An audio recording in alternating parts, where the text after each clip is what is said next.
Olá galera, bem-vindos a mais um vídeo aqui no meu canal. Eu sou o professor Alan e estarei apresentando para vocês um exercício envolvendo função quadrática. Na verdade trata-se de um probleminha. O enunciado dele é o seguinte, ó. A função a seguir foi formulada para estimar o peso de um indivíduo seguindo certa rotina de atividade física e alimentação. Então está aqui a função P de T, 80.000 menos 1.500T mais 50T ao quadrado, T em semanas e P de T em gramas. A função em questão funciona entre 0 e 10 semanas, isso é muito importante. Item A, qual o peso inicial do indivíduo? Item B, qual o peso estimado deste indivíduo após 3 semanas seguindo a rotina em questão, né? A rotina de atividade física e alimentação. Item C, a variação de peso observada entre uma semana e a próxima é sempre constante ao longo das semanas? Justifique.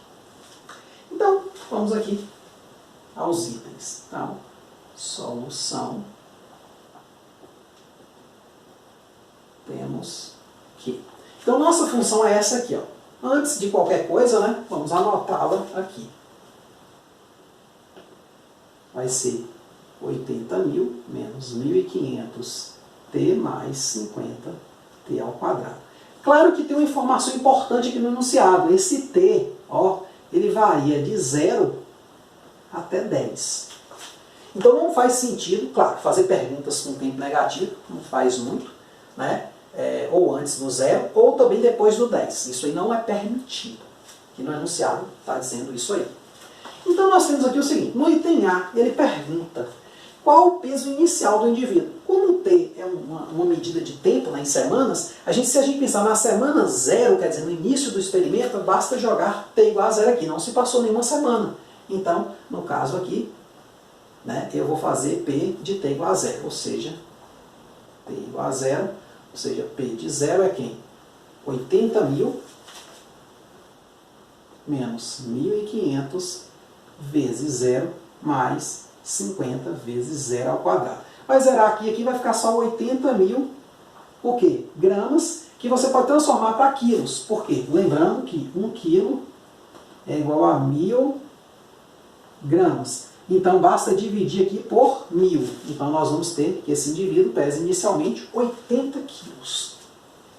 Tá certo? Não foi pedido isso, você podia deixar a resposta ali 80.000, claro que identificando a unidade, gramas, tá certo? Porque, sei lá, 80.000 quilos é um indivíduo um pouco pesado, né? Talvez o Godzilla, né? Se fosse. Item B. Qual o peso estimado deste indivíduo após 3 semanas seguindo a rotina de questão? Basicamente a mesma ideia aqui, só que jogando T igual a 3, já que 3 está dentro do intervalo de 0 a 10.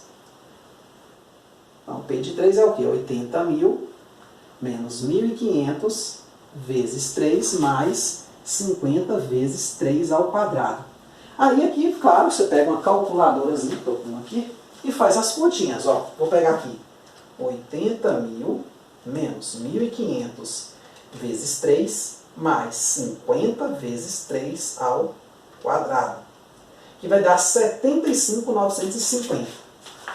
Ou seja, 75.950 gramas, que se você quiser transformar para a nossa unidade básica é o quê? 75 quilos, né? 950 ou 95 gramas. Então, 75,95 quilos. Esse zero aqui, se você não quiser, não precisa colocar. Tá certo? E no item C vem uma pergunta, essa sim é uma pergunta interessante. Que é o que difere uma função quadrática de uma função linear, está exatamente nisso aqui. A gente vai perceber que na função linear uma certa coisa ocorre, que aqui na função quadrática, né, não ocorre. Ou seja, quando nós temos uma função polinomial de grau 1, né, dado por uma reta, tem uma certa característica que a gente vai perceber que não. Mas vamos lá. A variação de peso observada entre uma semana e a próxima é sempre constante ao longo das semanas? Justifique. É bem simples. Se a gente calcular na primeira semana e na segunda, né, ou seja, o que é a variação de peso? O que é variação? É P de um certo instante, que eu vou chamar aqui I mais 1, menos um instante inicial. Quando eu boto TI aqui, seria assim, tipo T2 e aqui T1. Certo? Ou seja, um instante no futuro menos um instante no passado. Isso é a variação. Então, nesse caso aqui, ó, se eu vou pegar aqui variação semana semanas 1 e 2. Então, eu vou pegar aqui P de 2 menos P de 1. Esta vai ser minha primeira variação. E vou calcular. Então, o que é P de 2? Eu vou jogar 2 nessa função aqui. Então, vai ser 80.000, né, menos 1.500 vezes 2, mais 50 vezes 2 ao quadrado. Então, ó, 80.000 menos 1.500 vezes 2, mais 50 vezes 2 ao quadrado, que deu 77.200. 77.200 menos, agora eu vou jogar 1. 80.000 menos 1.500 vezes 1, mais 50 vezes 1 ao quadrado. 78.550. Então, nesse caso aqui, essa resposta aqui, o que ela significa? Eu vou pegar o primeiro número, né, 77200, menos 78550. Então, houve uma variação negativa de 1.350, ou seja, houve uma perda de 1.350 gramas, que é o quê? Uma perda de 1,35 quilos. Certo? Então, ele perdeu 1,350 kg. Tá certo? Aí, o que acontece? Agora eu vou calcular, dá 2 para 3. Se der igual, dá 3 para 4. Até que eu ache uma diferente, se ocorrer. Não sei se ocorre. Já até dei a dica ali antes, mas vamos lá. Semanas 2 e 3. Então, eu vou pegar aqui o que ele tem de peso na semana 3, menos o que ele tem de peso na semana 2. Na semana 2 eu até já calculei. Está aqui em cima, ó, 77.200. Então, eu vou calcular só para 3. 3 também, porque se você observar, já calculamos aqui, ó. Então, é 75950, né? Menos quem? O que eu calculei aqui na semana 2, que é 77.200. 77.200. Então, essa continha aqui vai dar quanto? Ó? 75950, que é esse aqui, menos 77.200. Vai dar o quê? Menos 1.250. Então, ele perdeu o quê? Na segunda semana, quer dizer, da terceira, né, da segunda para a terceira semana, ele perdeu 1.250 gramas, ou menos 1,25 quilos, ou 1,250 kg, né?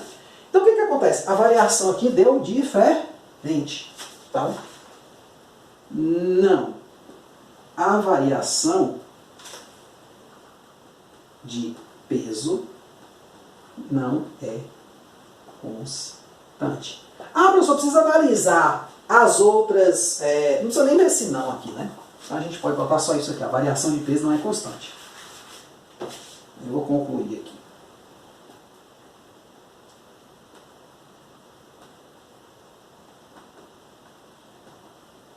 Aí, se tiver espaço e, né, aí na sua folha e tiver tempo, você pode buscar. Pois, da semana 1 para a semana 2 ele perdeu 1,35 quilos, e da semana 2 para a semana 3 ele perdeu 1,25 quilos, que é diferente. Então, a variação, que é a diferença do que ele tinha no começo de uma semana para o que ele tinha no começo da outra semana, né, ficou o que não deu constante. Então, não é. Então, aí você pergunta, o professor precisaria calcular da semana 3 para 4? Não. Funciona o seguinte, quando ele pergunta isso, é sempre constante. Se você achar um caso que o sempre não funciona, achamos aqui, pronto, já está finalizado. Claro que se dá 1 para 2, desce constante, dá 2 para 3, né?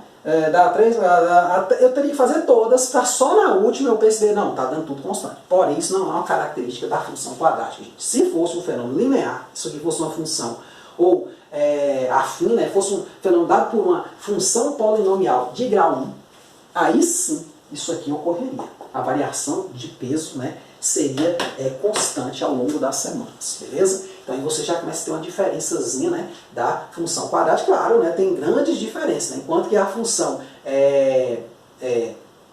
polinomial do primeiro grau ela é uma reta, essa aqui é o que? É uma parábola, né? Algo torto, né? Digamos assim, algo curvo, né? Então é isso aí, gente. Espero que vocês tenham entendido, espero que tenham gostado. Qualquer dúvida, é só colocar nos comentários. Muito obrigado, até a próxima.